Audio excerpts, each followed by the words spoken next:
What is up, everyone? My name is Arif, and this is your Daily Chat Season 6, Episode 6 for April the 20th, 2021. That is right, it is 4/20/21. Doesn't have the same vibe as 4/20/20. Either way, how's everybody doing today? What is going on? It's been a hot minute, but luckily, the term is over. We're done the term, 4 months off. You know, all we got is work and working out and making content. That's it. That's my entire May, June, July, and August. That's it. Is literally just work, workout, content creation.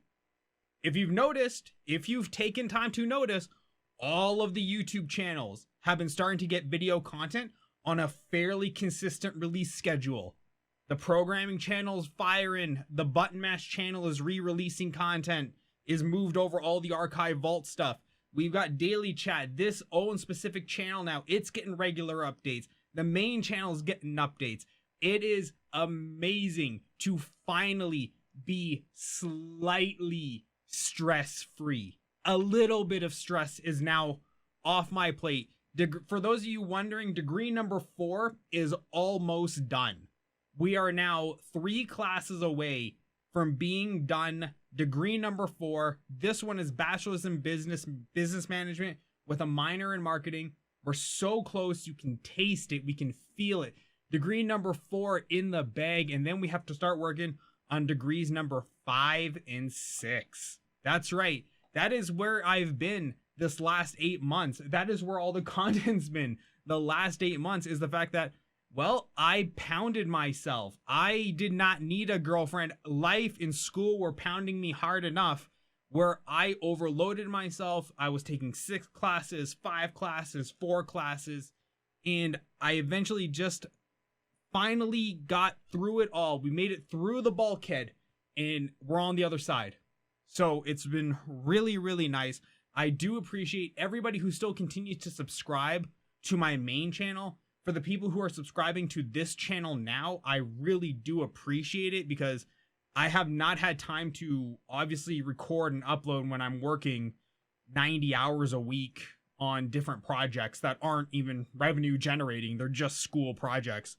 So thank you so much. First and foremost, we have missed a lot of news in the last 8 months. Tons and tons of news. Obviously, we've had the COVID GPU shortage.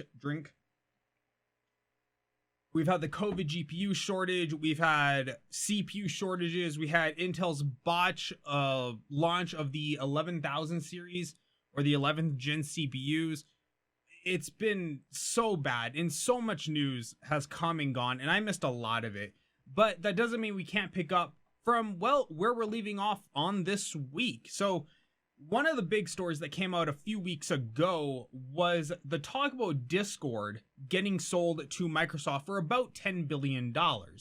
There was this rumor, kind of speculation going around that Discord might sell to Microsoft, and this sparked mixed reactions. This sparked a joy on one side where people thought, hey, we might get Discord integration with like might get more Discord integration with like Xbox and possibly even PlayStation, you know, more resources, Microsoft level resources being thrown at Discord. And then there was the more skeptical side of people, myself included, saying if they sell, we can expect another Skype situation here where it just goes down the tube like it did with Skype. It's not going to be great.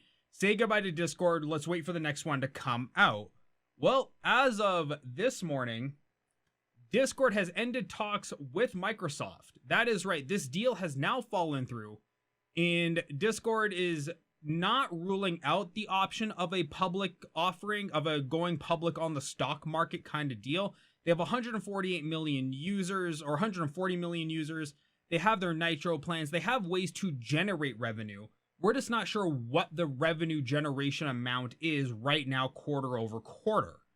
But the fact is, though, they have plans in place, and while they have said that going public is not off the table, going public requires you to launch a lot of paperwork, months of advance notice, you know, IPO filings, all these other kind of things. So if they do decide to go public, people getting on that hype train for cryptocurrencies and meme stocks this would be something I would watch out for. I would watch out for if Discord starts to announce that they are going to go public.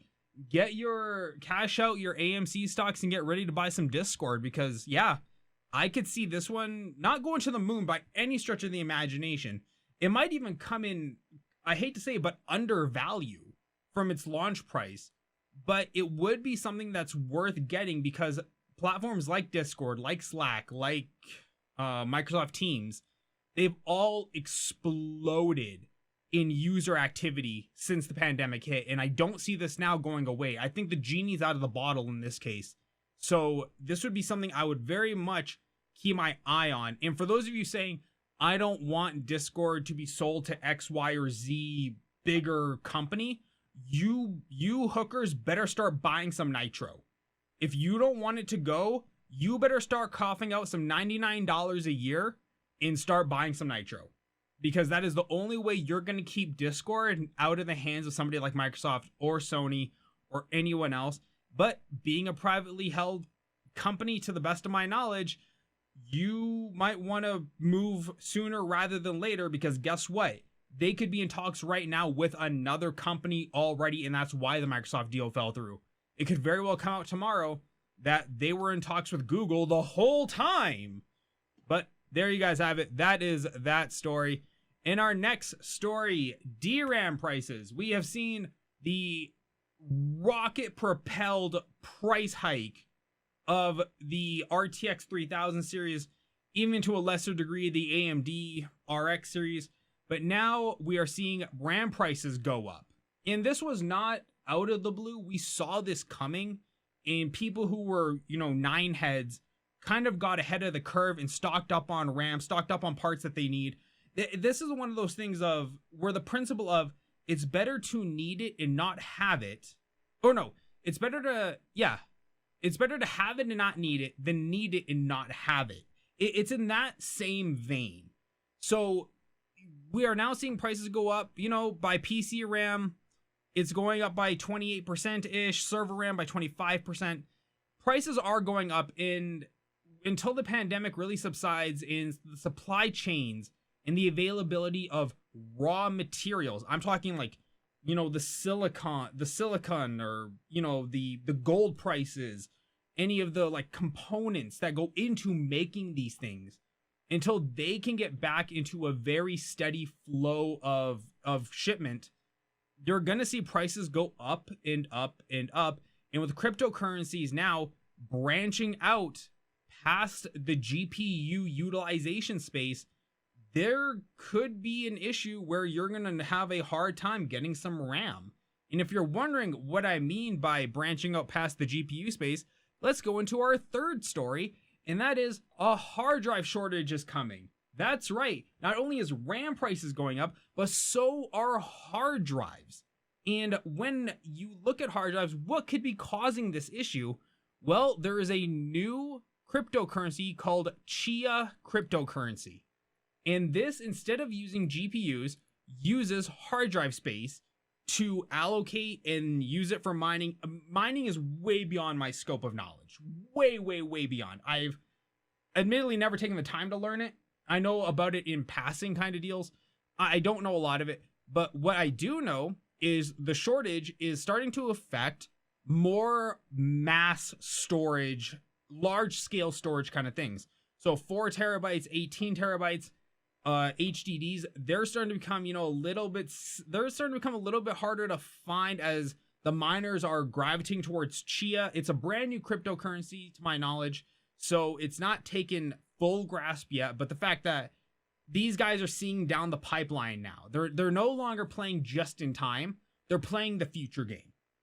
It's not a matter of this coin has to be worth something now. We've now all seen that you can mine these things today in 2021 and in 2030 retire. That's how this game plays out now, and people are starting to understand that. So with that being said, they're starting to stack up on hard drives, even SSDs and NVMEs with their high speed, high capacities, and lower cost as it's coming term quarter over quarter. You can now see that these are going to be an issue. Although in this article, and I do agree with this article, I think in this particular instance, the people who are going to be affected the most won't really be the consumers, at least directly related. It's going to be the enterprise level, as enterprise drives are built to a higher standard for more cycle time, more uptime, all that kind of stuff. They're going to be the ones who really kind of feel this impact blow of the crypto miners. But that doesn't mean that consumers are safe. Once they run out of enterprise drives, they're coming for you next. And this has really kind of sparked more debate on, do we need to kind of put in place anti-crypto purchasing power? I can understand that mindset, but to me, it just doesn't feel right on the consumer level. These guys have just as much right to buy stuff as anyone else, and I'm sorry that you are either poor or stupid, or poor and stupid, and you don't know how to set the purchase bots up yourself. But that's a you problem, not a them problem. These guys thought ahead. These guys played the long game, and to that end, they come out winning. It is what it is. I'm not happy to say that, but maybe next time, don't be stupid. And our final story, and this one's a little bit more Canadian focused, but this is really interesting because it will impact logistics in, consequently, shipments of stuff to you. And that is, CN Rail, Canadian National Railway, has made a $30 billion bid towards buying Kansas City Southern Railway. So what sparked all of this was Canadian Pacific Railway last week, I believe, possibly even last week. Today's Tuesday, right? Yeah, today's Tuesday. So last week, Canadian Pacific Railway made a play of $25 billion to buy Kansas City. And in Canada, we only have two major logistics railway systems, Canadian National and Canadian Pacific. It creates the illusion of competition when really it's just a duopoly system. Neither here nor there. But Canadian Pacific made a play to buy Kansas City. Now, this would have given them control over a massive railway network system in the US, creating what could be, I think, the third largest national railway. So, in a rebuttal, Canadian National has played 20% higher in a kind of cash and stock options play to buy out Kansas City. So going 20% higher and doing it as a mix of cash and stock, they can make this play, and it will give them, I believe it's a $1 billion first year return on this investment. So right at the end of the first year, they would have made $1 billion back. That's not bad. This company has the money to do it. In fact, all the companies have the money to do it. But it's a matter of Canadian National couldn't let this go uncontested, because Canadian Pacific would have, if they had taken control of Kansas, would have been a huge mega threat to the Canadian National system, as well they wouldn't have had the logistics operations available that Canadian Pacific would have. So they have made this play. We wait to see how it's going to turn out. I'm assuming these things have to go through a lot of regulatory affairs and oversight and scrutiny. But what you should be taking note of is the stock prices. The CNI, the CP, and the KSU. These are the stock prices you want to kind of keep an eye on. And not going to lie, if you can, try and throw a couple bucks at them. At $110, $355, and $295, it's a little pricey. I'm not going to lie, it's a little pricey. But if whoever comes out the winner in this bidding war, whoever wins the KSU contract or the KSU purchase, that stock will probably go up 15-20%. It's a total guess, but based on prior history of these kind of things going on, it's a decent return on it. So check out the stock prices. As you can see, this is something I'm diving into more and more week over week, as well. The pandemic has left me with nothing much else to do. So yeah, I am starting to get more into the stock prices, but definitely check out those stocks. CNI, CP, KSU. Never hurts. If you got a couple bucks, throw at it. Don't bet beyond your means, though. Don't be stupid. Other than that, guys, that is your daily chat for April the 20th, 2021. Guys, thanks so much for tuning in. I've been Arif. I hope you guys enjoyed this video. If you did, please do like, comment, share, and subscribe. This is a brand new channel. Hopefully more content coming out more consistently now that the term's over. I appreciate everybody else's support who is, well, come over from the last channel to this one. And other than that, I will see all of you on the next episode of Daily Chat. Have a good day, guys.